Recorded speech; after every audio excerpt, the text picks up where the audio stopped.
They called it a holy night until the wind began to scream for the people of New England. Christmas 1735 was not celebrated, it was survived. This is the story of the White Death, the storm that turned a festive holiday into a terrifying fight for life. The year is 1735. The settlements of New England are scattered across a rugged, untamed landscape. Life is hard, but the spirit of the colonists is resilient. As December rolls in, a sense of festive anticipation fills the air. Families are preparing for Christmas, a cherished time of warmth, community, and faith.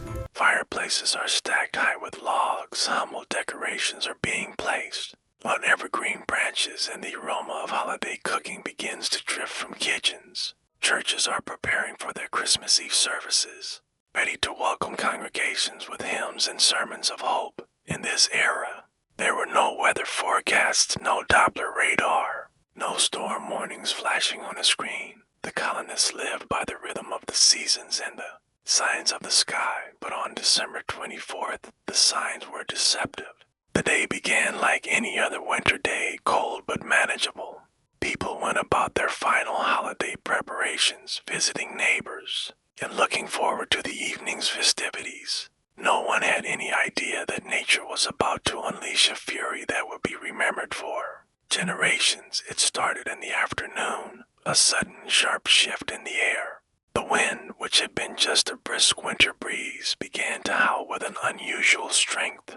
It whipped around the corners of log cabins and whistled through the cracks in wooden walls. The temperature plummeted at an alarming rate, dropping to dangerously low levels in a matter of hours. The sky, once a clear winter blue, transformed into a thick, heavy sheet of gray. Then an eerie silence descended. The wind died down for a moment, and the world seemed to hold its breath. It was the calm before the fury, a final, deceptive moment of peace before the world was plunged into chaos. As night fell on Christmas Eve, the blizzard slammed into New England with unimaginable force.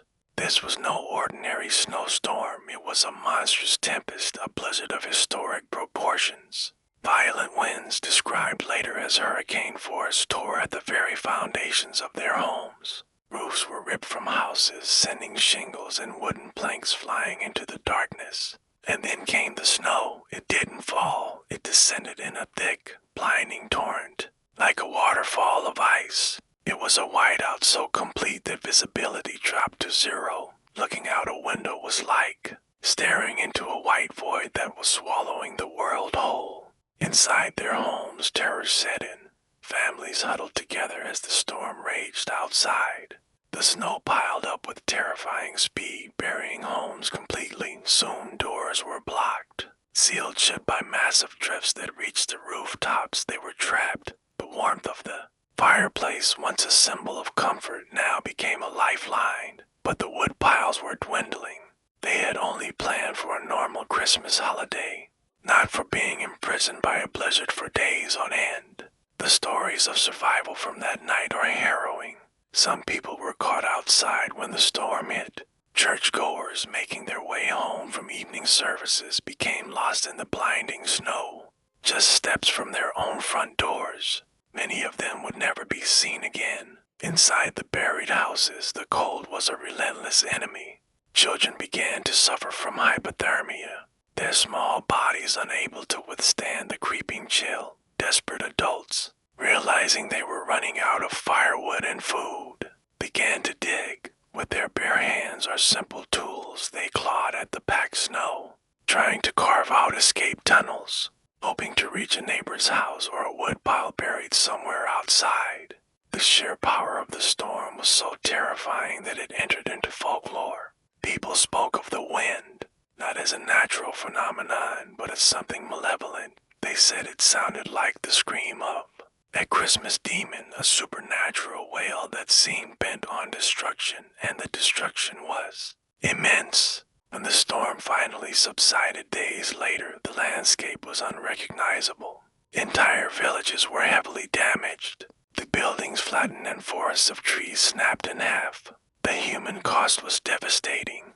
Hundreds of families lost their homes, their livestock, and in the worst cases, their loved ones. The event was seared into the collective memory of the colonies. Historical records and personal diaries from the time describe it as the most brutal Christmas storm of the 18th century. In some old documents, it's simply referred to as the darkest Christmas Eve. The aftermath was just as challenging as the storm itself. Colonial life and trade, already fragile, were brought to a standstill. It took months for the region to recover, to rebuild the homes, to clear the roads, and to mourn the dead. The 1735 Christmas blizzard became one of the earliest and most severe winter disasters ever recorded in New England's history. It served as a brutal reminder of just how vulnerable people were in an age before modern technology, before weather satellites and emergency services. It was a stark lesson in the awesome and sometimes terrifying power of nature. So the next time you hear the wind howl on a cold winter's night, remember the story of Christmas 1735, a time when a holy night was stolen by a storm and the greatest gift of all was simply survival. Thanks for watching. If you found this story fascinating, please hit the like button and subscribe for more dives into forgotten history. See you next time.